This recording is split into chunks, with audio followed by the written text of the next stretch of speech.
எப்போதுமே இந்த சித்தர்களுடைய ஜீவ சமாதிகளுக்கு மிகப்பெரிய சக்தி உண்டு. சித்தர்கள் தாங்கள் நினைத்த நேரத்திலே இறைவனை காணக்கூடிய பெரும் பேறு பெற்றவர்கள். ஆகவே சித்தர்களை வழிபாடு செய்தால் நமக்கு இருக்கின்ற பெரும்பான்மையான பிரச்சனைகளுக்கு உடனடியாக ஒரு நல்ல தீர்வு கிடைக்கும். சித்தர்கள் தங்களுக்கென்று எதுவுமே யோசிக்காதவர்கள். உலகம் நன்றாக இருக்க வேண்டும், உலக மக்கள் நன்றாக இருக்க வேண்டும் என்கின்ற ஒரே ஒரு எண்ணம் தான் சித்த புருஷர்களுக்கு.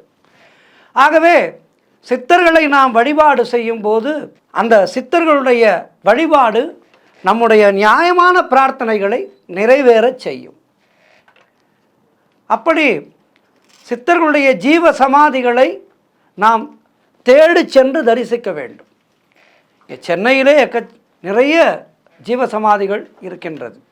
திருவண்ணாமலை முழுவதுமே நிறைய சித்த புருஷர்களுடைய ஜீவ சமாதிகள் இருக்கின்றன. ஆகவே ஆலயங்களுக்கு செல்லும்போது ஆலய வழிபாட்டை முடித்து கொண்டு அங்கே இருக்கின்ற ஜீவ சமாதிகளை, அந்த பகுதியிலே இருக்கின்ற ஜீவ சமாதிகளை தேடி சென்று சித்தர்களை வழிபாடு செய்தால் நம்முடைய வாழ்க்கையிலே நிச்சயமாக கஷ்டம் என்பது இருக்காது. நம்முடைய கர்மாக்களினாலே நாம் சிரமப்படுகின்றோம். அந்த கர்மாக்களுடைய தாக்கம் குறைய வேண்டும் என்றால் சித்த புருஷர்களுடைய அருள் இருந்தால் நிச்சயமாக அந்த கர்மாக்களுடைய தாக்கமானது குறைந்து நமக்கு நாம் எடுக்கின்ற முயற்சிகளிலே, நல்ல முயற்சிகளிலே வெற்றிகள் கிடைக்கும்.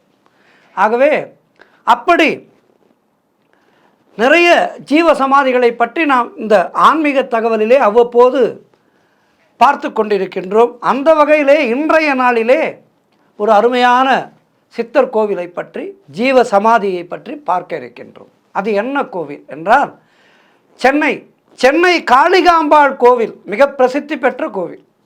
இந்த காளிகாம்பாள் கோவில் அருகிலே இருக்கின்ற கச்சாலீஸ்வரர் கோவில். இந்த ஆலயம் சிவன் ஆலயம், மிக மிக பழமையான ஆலயம். இந்த கோவிலிலே முஞ்சிகேச முனிவருக்கு சன்னதி இருக்கின்றது. இந்த முஞ்சிகேச முனிவர் என்பவர் யார்? இந்த ஆலயமானது மிக மிக மிக பழமையானது ஒரு ஆலயம்.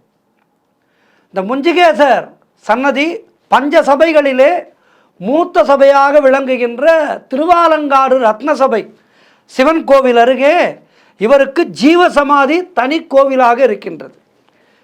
அப்படி திருவாலங்காட்டிலேயே, திருவாலங்காடு என்பது சிவபெருமான் உருவாக்கிய கோவில் என்று சொல்வார்கள்.